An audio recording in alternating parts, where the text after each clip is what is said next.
And welcome back. Well, you've probably heard of FOMO, or the fear of missing out. Well, now there's JOMO, or the joy of missing out. And as it turns out, the beginning of daylight savings time is the opportune time to embrace JOMO. Joining us live from the Westin Times Square is Dr. Kristen Knutson from the World Sleep Society and Chris Heuisler, the global run concierge for Westin Hotels. Good morning to you both. Good morning to you. Good morning. Thanks for joining me. So JOMO, this is a new concept for many. A lot of people always have that fear, as I mentioned, of missing out. JOMO, the joy of missing out. Why is now a good time to embrace JOMO? I think FOMO is peaking. I think people are starting to realize they want to disconnect a little bit more, take some time for themselves, focus on sleep, focus on exercise, focus on the meal that they're eating instead of taking a picture of the meal that they're eating. So JOMO really encompasses all of that. And at Westin, we recognize that people want to be empowered when they travel. And sometimes people sleep less when they travel. So if we recognize that sleep is one of the most important aspects of JOMO, because you're starting your day off better, then we should probably prioritize sleep. And that's why I'm sitting next to a sleep expert. Yeah, so sleep, obviously we have this hour that we've missed out. We're feeling the lack of sleep. So how do we take advantage of getting that hour back in our schedule, or doing something for ourselves, like catching up on sleep?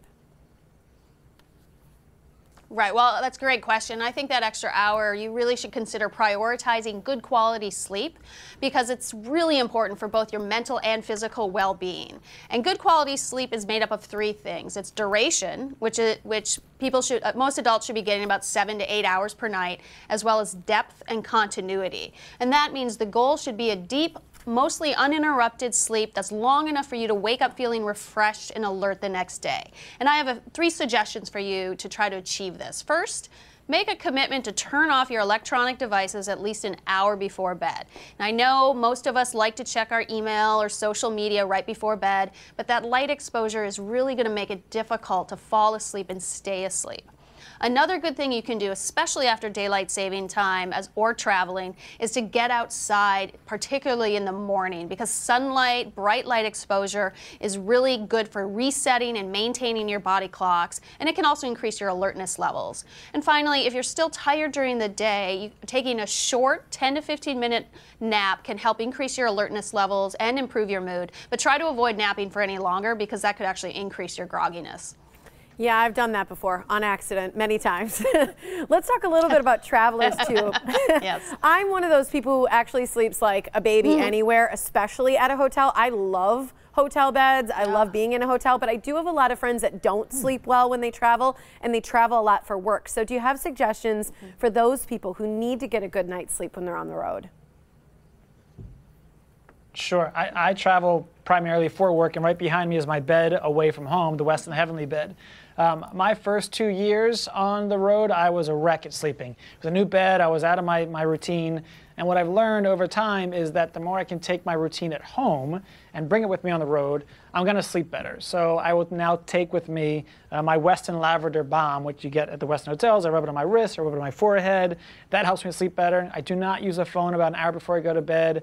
And lastly, I just prioritize sleep in a way I did not used to. I used to sort of take it as a badge of honor to say, oh, I only slept 5 hours, and that was deemed like something to be proud of. When I travel now, I go to bed at 9. I don't suffer from FOMO as much as I used to, and I'm really starting to buy into this whole idea of JOMO. So you clearly don't have that problem, but to your friends, maybe they should get more behind JOMO. I do have FOMO though, so I'm not gonna say I don't, but I'm very good at sleeping. It's true. But I think that's a great point, you know, is that a lot of people we take so much pride in not sleeping, and we need to take pride in taking care of our health and really getting the amount of sleep that we need. So I really like that whole movement of this hashtag JOMO. Do you have any last suggestions you want to leave people with and how to take part?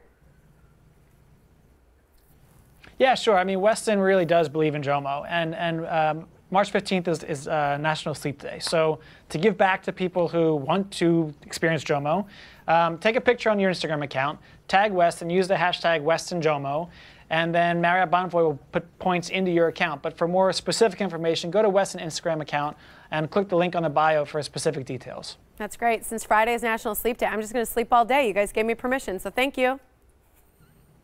You're already doing it. You sound like you own it, so you're good to go. All right, great suggestions, you guys. I love it. I'm going to give that website again for everyone so they can take part. Westin.com/sleepwell. And I love that lavender tip, too.